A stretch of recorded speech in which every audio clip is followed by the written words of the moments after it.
Pakinggan po ninyo itong report na ito.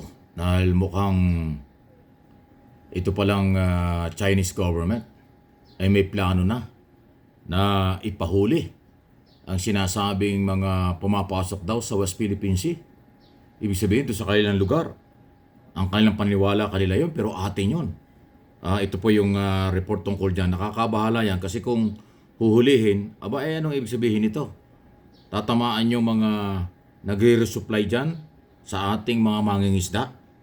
Ito po yung sagot ng ni Commodore J. Tariela, spokesperson ng Coast Guard sa West Philippine Sea. Ang bagong patakaran ng China.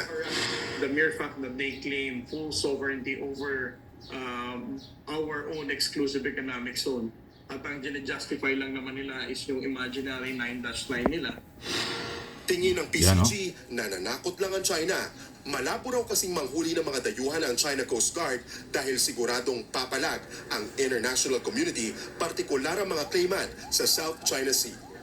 Definitely, it's not just the Philippines that will be affected on this kind of domestic law na ginawa nila. What about the Vietnamese, the Malaysian, the Indonesian? No?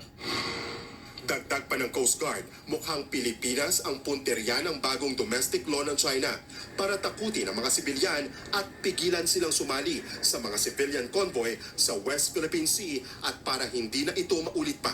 Suma total, umabot sa 10 Coast Guard vessel ang pinadala ng China sa Scarborough para lang harangin ang Yan kita nyo yung report na yan. Thank you sa News 5, isa sa mga news media organization sa bansa dito sa Pilipinas ang talagang nakatutok dyan sa West Philippine Sea at iba pang mga issue. Ito kaya ano man tawag ito? Nakakabahala ito kasi alam po ninyo kung bakit. Pagka nangyari ito or ginawa talaga ng China na nagkaroon sila ng ganyang direktiba na huhulihin daw po ang lahat ng pumapasok dyan sa lugar na yan, Pilipino talagang tatamaan. Kasi tayo ang merong exclusive economic zone sa West Philippine Sea. At alam niyo ang plano ng China? Parang 1 buwan na pwedeng hulihin daw nila, kulong ng 1 buwan ang mga papasok sa area yan. Delikado. Hindi pa kinukonfirm ito ng Chinese Embassy dahil galing sa China yung balitang yan. Pero mukhang meron ng draft na ginawa ang Chinese Embassy dito sa Pilipinas para gawin ito at ipatupad ito. So ito yung dapat maagapan ng ating gobyerno at tulungan natin ang paninindigan ng ating gobyerno na ito'y harapin.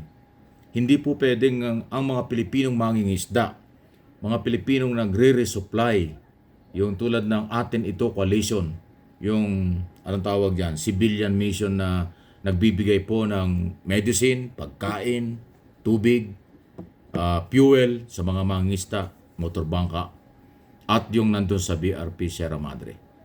Tapos ngayon huhulihin at kukulong ng 1 taon, ng 1 buwan.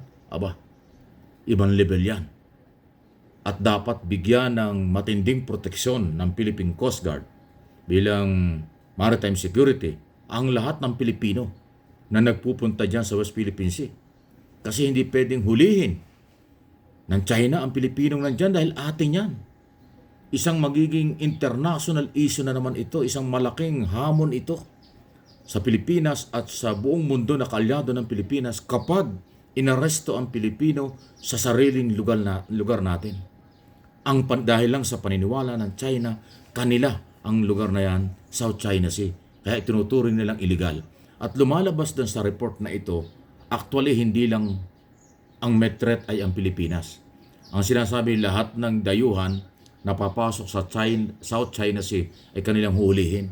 So pwede silang humuli ng Vietnamese, Taiwanese, kung ano man lahi dito sa ASEAN. Pero ang pinakapuntriya or talagang tatamaan dito ay mga Pilipino. Kasi identify na maraming Pilipino na mangingisda sa West Philippine Sea na halos araw-araw hinaharas ng mga Chinese Coast Guard. Wow! So hanggat hindi pa nailalabas na yan ang order na yan o policy ng China, dapat maagapan ito. At malalim na consultation, ipatawag siguro ng gobyernong Pilipinas ang Chinese Embassy, ambassador, para liwanagin ito at huwag nilang gawin ito dahil Kapag ginawa nila ito at hinuli ang Pilipino, panay bagong problema. Hindi biro yan. At saka hindi magpapahuli ang Pilipino. Abe, taya buwis buhay yan pagka hindi nagpahuli at pinilit na hulihin. So lumalala. Ito ang dapat pagtuunan ng pansin ng ating mga mambabatas sa national position, especially sa Kongreso at Senado, lalo na sa Senado. Kaysa sa yung kung ano-anong issue ang tinatalakay sa Senado, dapat bilang mga national official, ito ang bigyan nyo ng priority. Nakakalungkot eh. Until now, may mga senador na nakakabingi ang katahimikan tungkol sa issue ng West Philippine Sea. Lalo na po yung mga senador na identify sa mga Duterte dahil nga sa utang na loob at saka pagkakaibigan lang ang sinasandalan. Dito dapat ipakita ng lahat ng Pilipino, lahat ng mga politiko na panindigan ito dahil pinaninindigan ni Pangulong Marcos, dapat sumunod tayo. Pasalamat tayo at may Pangulong naninindigan dito, kundi katulad ng nakaraang gobyerno na wala tayong narinig, puro pagkakaibigan lang. Inabuso na tayo. At ngayon ang piling ng China, kaya niyang gawin at ginagawa na nila ang pang-aabuso at binamaliit ang tingin sa Pilipino at sa Philippine authorities. Ayun ang masakit. So, well, ito pong aking mga channel, Mike Abi Opinions at MA Pinoy TV ay laging tumatalakay dito dahil tayo po at ito yung aking maitutulong sa ating mamamayan ang ipaliwanag ang ating karapatan at ang ating obligasyon. At dapat din nating tawagan ng pansin ang kinaukulan na dagdagan pa ang pwersa ng nagsasalita at tumututol sa anumang mga plano ng China sa West Philippine Sea.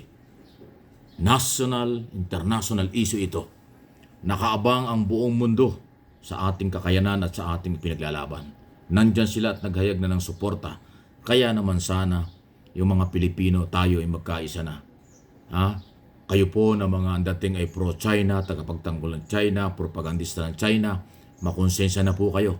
Palala na ng palala ang pang-aabuso ng China sa atin. At kung mananatili kayong tagapagtanggol pa nila o hindi kayo kikibo, nagiging bahagi kayo ng mga tao at bansa na gustong kumukup at mangagaw sa ating mga teritoryo dito sa Pilipinas.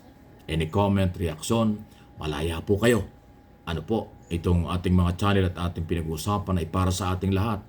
Parte ng demokrasya, ang ating mga opinion, analysis at interpretation sa nangyayari at panawagan na rin sa pagkakaisa. Dahil until now, pinaninindigan po ni Pangulong Marcos pa rin, at yun naman ang totoo, ang pagkakaisa ang susi pa rin ng tagumpay ng gobyerno sa anumang antas ng programa, paninindigan at paglaban.